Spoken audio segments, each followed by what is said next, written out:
feito campanha sobre ele.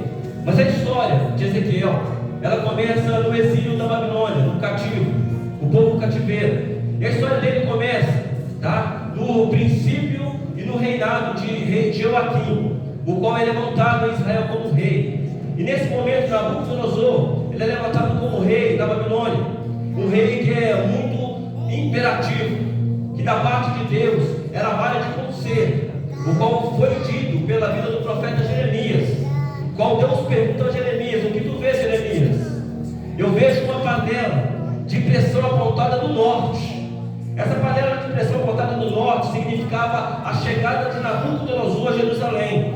E Nabucodonosor levantado do trono ali do povo de dos caldeus, Babilônia, naquela região da Mesopotâmia. E quando é levantado Nabucodonosor, o povo de Israel, ele vem, no livro de Reis, consequentemente, depois de Roboão, os reis vêm pecando contra Deus.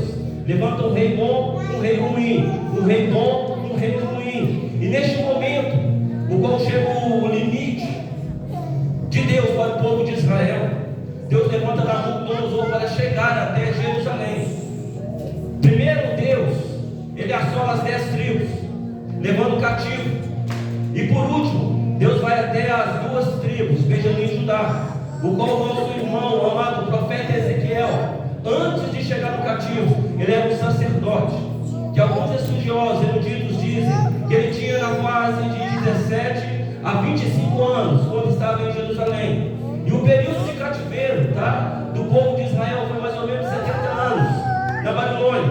Mas antes disso, eu quero chamar a tua atenção nessa noite. Antes disso, a ira de Deus, ela não veio para Jerusalém devido a um momento só. A ira de Deus não veio contra o povo de Israel por causa de um pecado só. Foi um pecado constante, foi erros constantes, que Deus toda vida levantava profetas, levantava homens de Deus e criava situações para que o povo ouvisse a admoestação do Senhor, a exaltação do Senhor para conserto.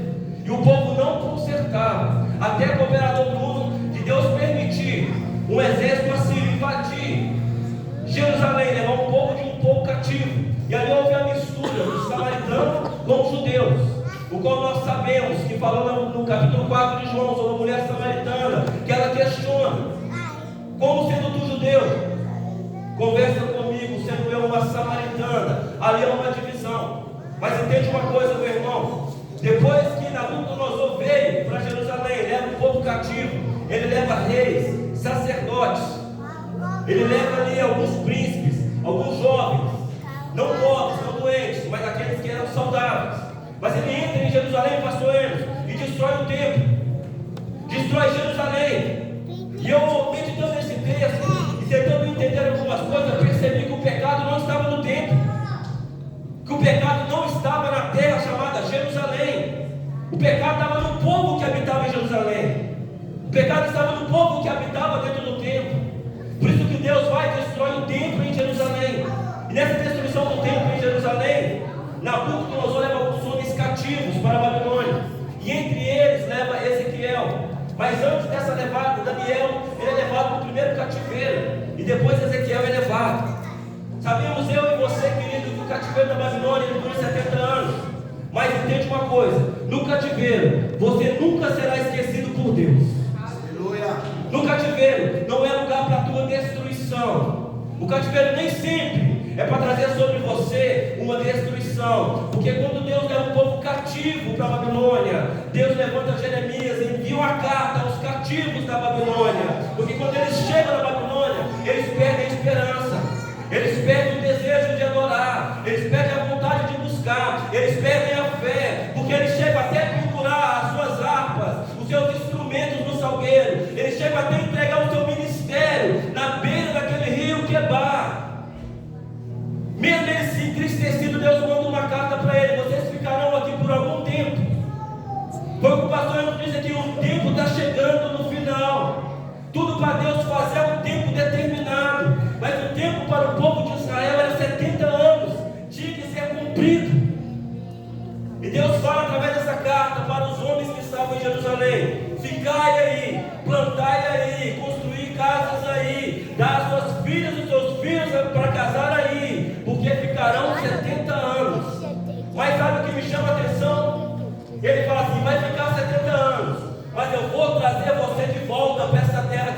flutuar. Você não entendeu, querido? O momento do cativeiro, da prova vai acabar, porque Deus vai te tirar e vai te restaurar. Ele vai restaurar tudo aquilo que é seu novamente. É um processo. E Deus entrega essa carta enviada de Jerusalém para um povo que estava já desesperançado, desacreditado. Então, no tempo do cativeiro, Deus nunca abandonou o povo, sempre levantou um profeta. E quando levanta um profeta, ele levanta Daniel primeiro. Aí Daniel é um profeta, o qual o rei Nabucodonosor deu um sonho. E chama os seus adivinhos e fala com eles: revela-me o sonho que eu tive. Mas nenhum deles poderiam revelar o sonho, porque o sonho que é revelado é quando é falado. Mas Nabucodonosor nem ele se lembrava do sonho que ele tinha sonhado. Aí ele manda matar todos os sábios.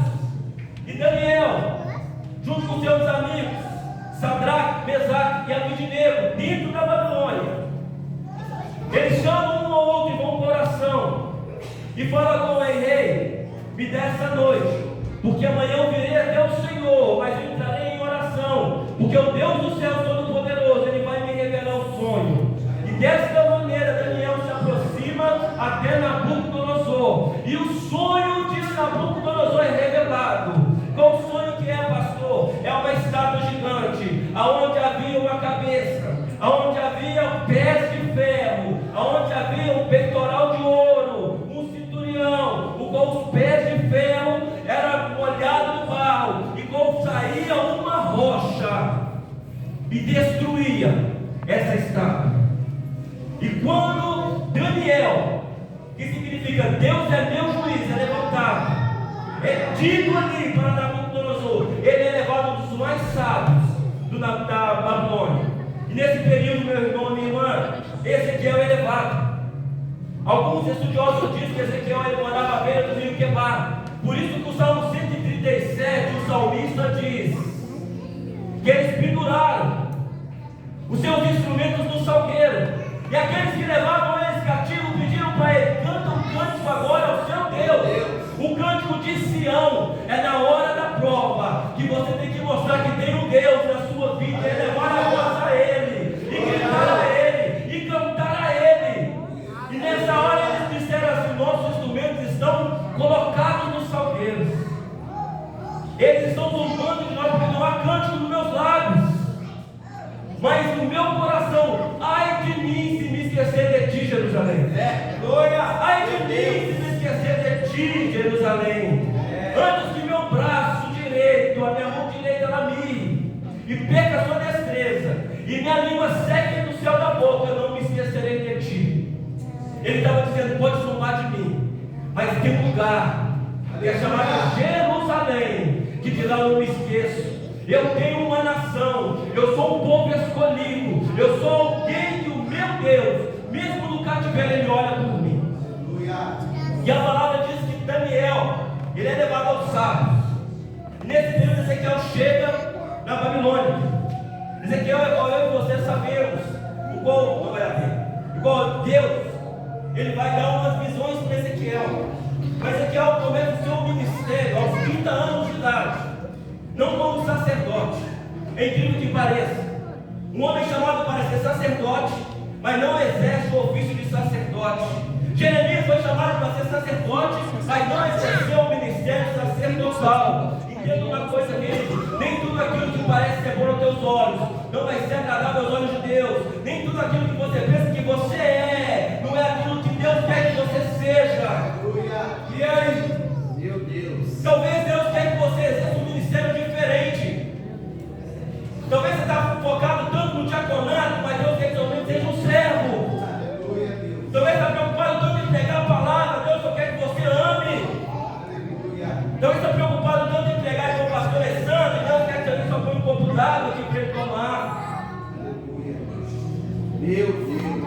E Ezequiel, ele nem chegou a exercer o sacerdócio, mas o que me chama a atenção, que quando Deus dá a visão do templo de Ezequiel, era algo de intimidade, algo que ele conhecia.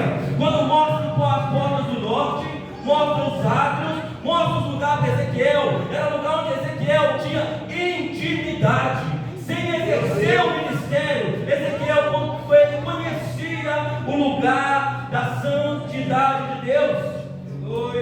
Enquanto Deus mostra a Ezequiel algo que eu e você temos muito medo, que é mergulhar no rio, que é se aproximar do rio, ele fala: Ezequiel, anda um pouco. Aí as águas começam a bater na canela e é fácil. Ezequiel, anda mais um pouco, as águas batem na cintura, é fácil. Ezequiel, anda mais um pouco, quando as águas batem no peito, aí é fácil. Mas quando ele fala: Ezequiel, mergulha na água do meu espírito. Ezequiel, mergulha nas águas do meu espírito. Estamos falando de um homem, o qual Deus chama para um propósito, para que uma nação de Israel, devido a uma palavra que ela disse, e o Deus Todo-Poderoso do céu ouviu e levanta Ezequiel para que, na visão do vale de ossos secos, mostrasse a esse povo que ainda havia restauração para Israel, ainda havia esperança para um povo que não tinha esperança, ainda havia oportunidade para um povo que não cria mais a oportunidade. Ezequiel é levantado. O capítulo 1 conta a genealogia de Ezequiel, de onde ele veio, quem ele é, quem era o pai de Ezequiel. Ezequiel era um sacerdote da descendência de Zadok, descendência sacerdotal, mas Ezequiel nunca exerceu a função de sacerdote. Chegando casado na Babilônia com a sua esposa, ao capítulo 25, se você já leu o livro de Ezequiel, do capítulo 2 ao capítulo 25, Ezequiel é levantado com algumas profecias para algumas nações que foram cativas junto com o povo de Israel para a Babilônia. Ele profetiza contra o Egito, contra Tiro, contra várias nações da Babilônia. Mas no capítulo 25, Deus chama a atenção de Ezequiel, dizendo para ele: Ezequiel, este dia de hoje eu tiro dos teus olhos a tua delícia. Sabe, eu aprendo com Ezequiel, aprendo com Deus aqui nesta noite. Deus não precisa da minha esposa e do meu esposo para fazer a obra. Se Deus tiver que tirar um para continuar o ministério, ele vai arrancar. Se Deus tiver que tirar o outro para exercer o ministério da tua vida, ele vai tirar. Deus não precisa do meu filho para mim fazer a obra. Deus não precisa do meu trabalho para mim exercer a obra. Se ele tiver que tirar, ele vai tirar para você fazer. Não adianta que ele não está com Deus. Ezequiel só ouviu uma palavra antes dele chegar em casa. Já estava com os olhos fechados. E Deus fala com Ezequiel: coloca o turbante, calça as sandálias, vai profetizar para o povo. A minha dor, a minha luta, os meus problemas não pode atrapalhar o projeto de Deus para Deus. As minhas dificuldades não pode atrapalhar o que Deus tem preparado para o culto desta noite. As minhas indecisões não podem atrapalhar o projeto de Deus para a noiva dele na terra. Não pode. Deus mostra para Ezequiel, independente dela morta, vai e prega, vai e fala, vai e diz. E Ezequiel vai e prega. No capítulo 28, Ezequiel tem uma revelação do alto, o qual fala do nosso adversário. Deus revela para Ezequiel quem é o adversário que afronta a alma dele, que aponta os pecados dele. Deus mostra para Ezequiel, da delícia do Éden, andavas como um querubim ungido, tinha sobre si todas as pedras adornadas, e não pisava. Ele andava sobre pedras fulgurantes. Ele ainda apresenta para Ezequiel Lúcifer. Mostra para Ezequiel. Entende uma coisa: o inimigo de Ezequiel não era Nabucodonosor. O inimigo de Ezequiel não era Babilônia. O inimigo de Ezequiel era um adversário que fez o povo tornar o pecado constantemente. Nabucodonosor nunca foi inimigo de Jerusalém. Tanto que não é inimigo que Deus fala assim: o meu servo Nabucodonosor. Deus não chama de servo quem é escolhido. Tem um que vai ser escolhido para ser vara de conserto na nossa vida. Tem irmão que vai ser um irmão chato, vai ser a irmã chata, vai ser a pessoa que vai ser a pedra do seu sapato, para que Deus modele em você o amor de Cristo, a conversão, a mudança de vida. E você está orando para ele sair da igreja. Se ele sair, você morre. você desvia, você sai da presença do Eterno. Meu Deus! Não adianta. Não adianta. Ezequiel continua a sua missão. O capítulo 33, Deus confirma nele o ministério profético. E qual diz para ele: Ezequiel, eu te chamei como atalaia. Se você, Ezequiel, calar a boca e essa alma continuar no pecado, no erro, ou se eu entregar os meus mistérios, o sangue dessa alma vai sobre você. Mas se você falar, Ezequiel, eu livro a sua vida dessa alma, e corre sobre responsabilidade dele. O capítulo 34 de Ezequiel fala dos bons pastores e dos maus pastores, e fala também das ovelhas. Interessante. Jeremias ele fala dos pastores, e Ezequiel já fala do povo, porque Jeremias estava tão condicionado à realeza, aos homens que cuidavam, que ele já sabia quem era bom e quem era ruim. Mas Ezequiel ele foi um profeta do povo, que ele habitou em meio de um povo, não como Isaías. Isaías fala do pecado dele: eu habito num povo de lábios impuros, e sou um homem de impuros lábios. Mas ai de mim, os meus olhos viram o Senhor. O Senhor está sentado no alto e sublime trono, o seu séquito. Quem dera eu ver o Senhor. Quem dera eu olhar para o teto onde agora o céu rasgado, e eu ver a orla do manto dele descendo sobre a vida do pastoreiro do soldado ali agora, e lastrando aqui na nave da igreja. Mas Ezequiel, no capítulo 33, ele é confirmado como profeta. No 34 ele fala das ovelhas gordas, as porcas e as pragas. Cuidado, irmão, te explicar aqui. A gorda é aquela que come tudo, e quando chega, ela espalha as outras.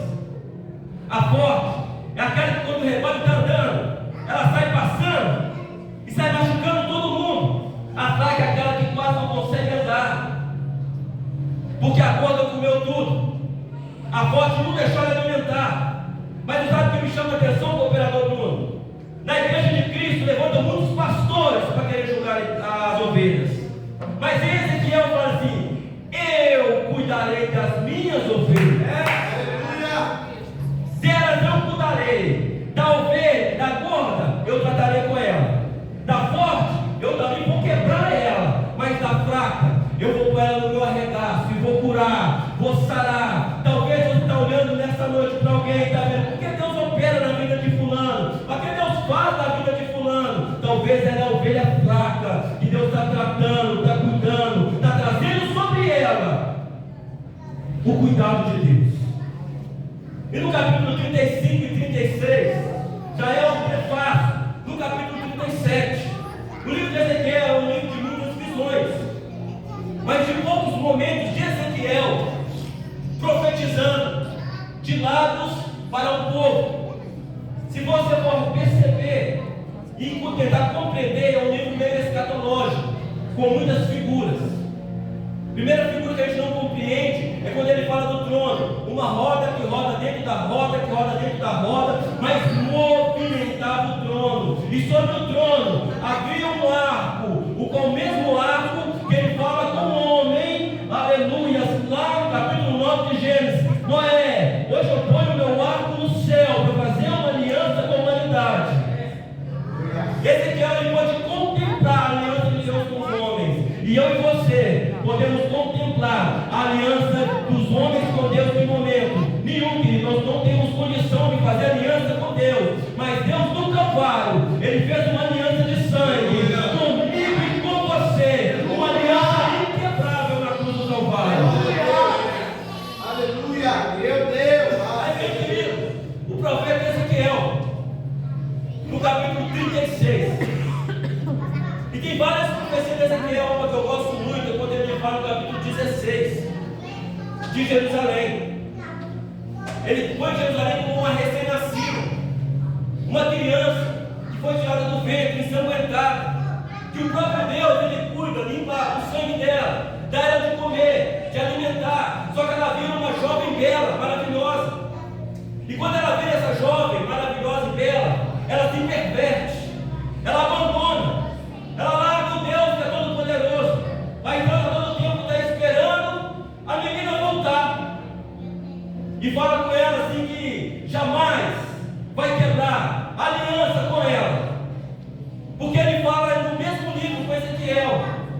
eu pudesse anular a aliança do dia e da noite, assim seria a aliança minha quebrada com Davi, meu servo. Já que eu não posso quebrar a aliança com o dia que eu firmei no começo, e nem com a noite, a minha aliança com Davi, ela é eterna. Então a aliança com Davi é eterna, ela vai para o Calvário. E quem é o filho de Davi, que Bartimeu grita no caminho de Jericó? É o Cristo. E se ela vai no Calvário, com o mesmo João, ele diz o que? Aquele que crê que Jesus Cristo é o Senhor e Salvador se torna filho de... Então a mesma aliança, ela é feita comigo e com você para a eternidade. A eternidade. E o capítulo 37, que é um capítulo que nós gostamos muito, é a visão que Deus fala para Ezequiel. A visão do vale dos nossos seres. Ezequiel começa dizendo assim: veio a mim, veio sobre mim a mão do Senhor, e me levou em espírito para o vale de ossos sequíssimos. E quando chega no vale de ossos secos, o próprio Deus em espírito fala com Ezequiel e começa a andar no vale e mostrar o cenário. Só que o cenário para Ezequiel é um cenário de horror, um cenário que não tinha jeito, um cenário que não tinha como fazer nada.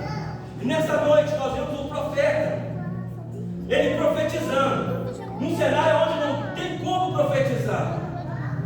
Se for olhar a situação, como que eu vou profetizar? Mas quando vem a mão do Senhor sobre ele, como ele é espírito, ele fala assim: filho do homem, profetiza sobre esses ossos. Pode haver vida sobre eles? E ele fala assim: Senhor, tu o sabes. Só que interessante, pastor Hermes, que quando ele profetiza, ele não fala como Elias falou, não, que sobre a minha palavra não haverá chuva 3 anos e meio sobre essa terra. E quando Elias profetiza, irmão, ele não profetiza contra Acabe, não. Ele não profetiza contra Jezabel, não. Ele profetiza contra os sacerdotes de Baal, que adoravam o Deus da fertilidade. E ele queria mostrar para o povo que aquele Deus que eles adoravam não poderiam fazer nada.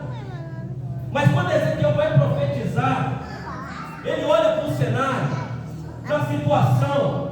Eu não sei o que você está vivendo nesses dias. Talvez pode ser um vale, mas deixa eu te contar uma coisa. Deus é Deus dos montes, mas também é Deus dos vales. E quando Ezequiel está no vale, ele diz assim: ossos secos. Incrível que os ossos estavam sequíssimos. Aí ele já começa a tirar a improbabilidade, a impossibilidade. Ele vai difícil, irmão, mas não deu. Bolou. Ele tira a impossibilidade da primeira palavra dele: ossos secos. Não era ossos sequíssimos? Ele já começa a ver os ossos com outros olhos. Começa a usar os olhos da fé dele. E ele fala: ossos secos. Não ouve a minha palavra não, porque eu não tenho nada. Mas quem está sobre mim vai dar uma ordem agora. Ouve a palavra do... Leia comigo, irmão. Ouve a palavra do Senhor. E os ossos ouvem o que Deus falou com aqueles ossos. Como Deus disse para aqueles ossos, Deuteronômio 29. As coisas ocultas pertencem a Deus, as reveladas ao homem. Eu queria saber o que meu osso, o que o meu ser entende de Deus. É o que o salmista diz: no ventre da minha mãe, os meus ossos foram entristecidos, foram formados. Sabe o que é isso? Coisas maravilhosas demais para mim entender. Eu não compreendo o que Deus está falando daqueles ossos. Mas o salmista Davi, quando escreve o Salmo 139, sonda-se de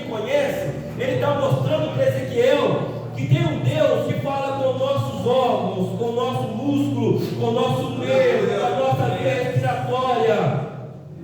Tem um Deus que fala com o nosso corpo humano.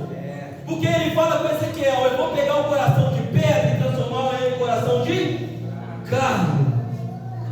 É o Deus que conhece cada estrutura do teu corpo. Porque fala no Salmo 103: Ele conhece a sua estrutura, porque é bom. E Ezequiel fala: ouve nossos seres, a voz do Senhor, a palavra do Senhor. E os ossos começam a ouvir. Sabe o que me chama a atenção? O que tem mais sensibilidade no corpo humano não é o fêmur, não é o rádio, não é a coluna, Ele sabe os ossos. não é o pé. Não sei não.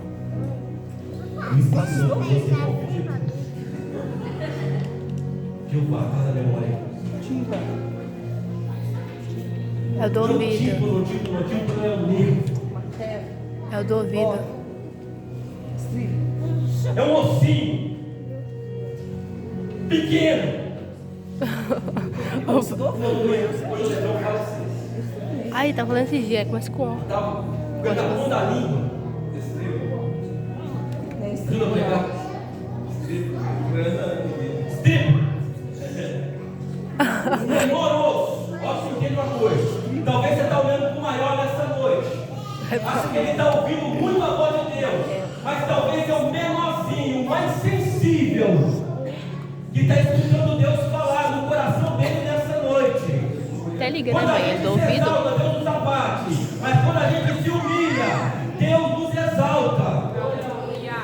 E Ezequiel está olhando a palavra, Aleluia. com o ouvido e começou a juntar os ossos. A Bíblia diz que aconteceu um reboliço. Tem pouco tempo. Um reboliço. E os ossos começaram a se juntar. Começaram a ter primeiro que estrutura. Você tem estrutura para receber de Deus o que Deus te prometeu, irmão? Falei com a minha esposa hoje. Nós temos que receber de Deus o nosso ministério. Quando você, irmão, que tem promessa, reconhecer o seu ministério diante de Deus, não vou exercer não, irmão. Estou falando aceitar o que Deus colocou sobre a sua vida. Porque exercer é consequência da aceitação do ministério. Quando você levanta a mão e aceita Jesus, é consequência da transformação e a conversão pelo Espírito Santo. Quando você aceita o ministério, é consequência Deus te colocar para dar uma aula, para pregar uma palavra, para impor a mão, para expulsar o demônio. Aí, se quando você aceita o seu ministério, a consequência é o cumprimento das promessas. Só que tem muito crente da igreja sem estrutura, e está dizendo, como eles dizem aqui, ó, os nossos ossos foram cortados. E foi-se a nossa esperança. Mas Deus está mostrando para Ezequiel que não tem osso cortado. Que a esperança pode até ir embora. Mas Ele é o Deus que traz de novo. Aí Deus dá a estrutura àqueles ossos. Sabe o que me dá mais assim? Ô pastor Alisson, eu fico louco com Deus, porque como Ele conseguiu, na estrutura, pastor Emerson, colocar os nervos novamente, aonde não existia nada. Primeiro Deus vai te dar estrutura, irmão, para ficar de pé. Só que a estrutura não é bonita. Para ter a estrutura tem que limpar, tem que tirar tudo, tem que mostrar quem é. Eu de terra sou bonito, né, irmão? Fala assim, Fernando. Mas só Deus conhece a estrutura que está por dentro. Deus sabe como está por dentro. Tem gente aqui que a estrutura está abalada. Tem gente aqui que a estrutura está um pó. Tem gente aqui que está em pé só com a carne. Já não tem estrutura. Mas Deus dá estrutura. Aí depois coloca nervos. Coloca músculos. Coloca pele. Sabe o que me chama a atenção em tudo isso aí no Vale de Ossos Secos? É porque Deus está lhe mostrando a visão a um profeta. O povo está como você olhando para mim nessa noite, esperando de Deus um milagre. Mas Deus está dizendo para você assim: eu já te dei estrutura, já te coloquei força, já te coloquei revestimento. Agora basta você acreditar e caminhar. Já te deu isso tudo. Aí no finalzinho o homem está de pé lá. Eu não estou pensando que não vai dar tempo. Foi cronologicamente marcada a hora.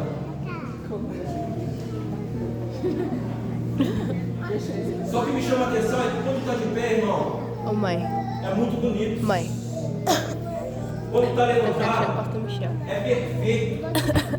Mas não adianta ter estrutura, ter revestimento, estar de pé, ter músculo, entender? Mas não ter sensibilidade do Espírito. Não adianta pregar se o Espírito não habitar em mim.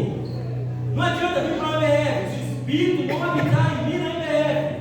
Não adianta fazer a obra se o Espírito não habitar em mim na obra. Aí esse povo está parado, aquele exército de homens sem Espírito.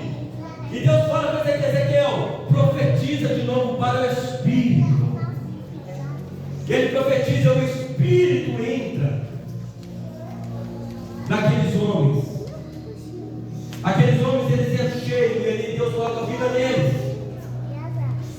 O Vale de Ossos Secos, querido, é uma simbologia de um povo que sai de Israel sem esperança, de um povo que sai de Israel sem confiança, de um povo que sai de Israel vendo que o tempo foi destruído, a água foi tomada, o tesouro foi embora.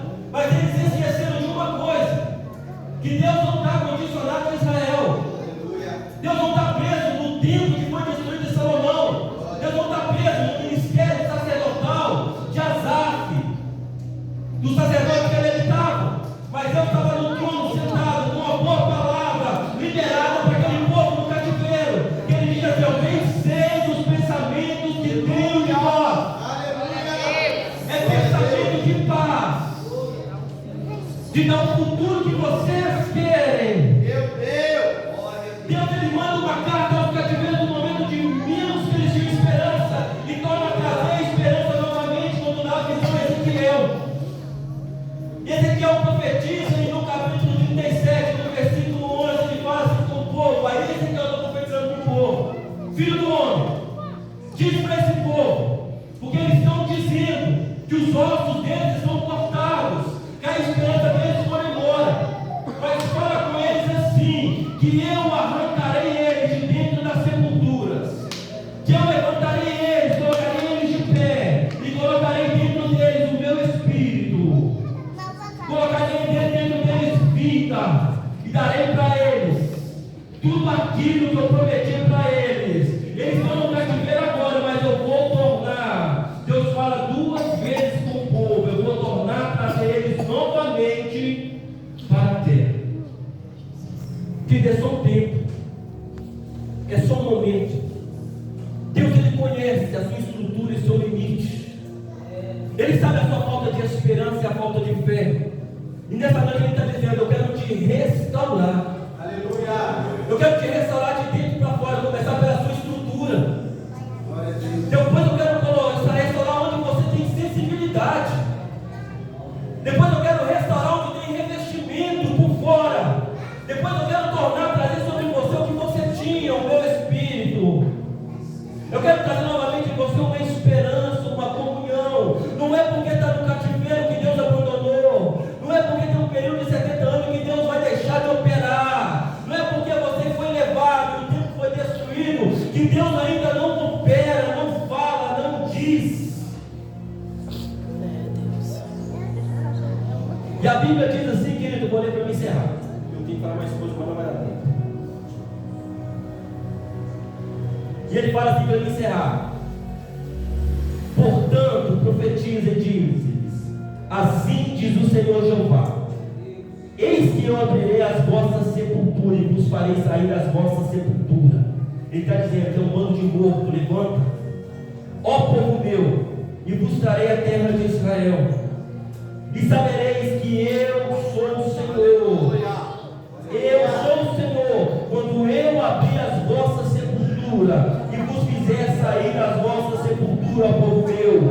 e porei em vós o meu espírito, e viverei, e vos porei na vossa terra, e sabereis que eu, o Senhor, disse isso e o fiz, diz o Senhor.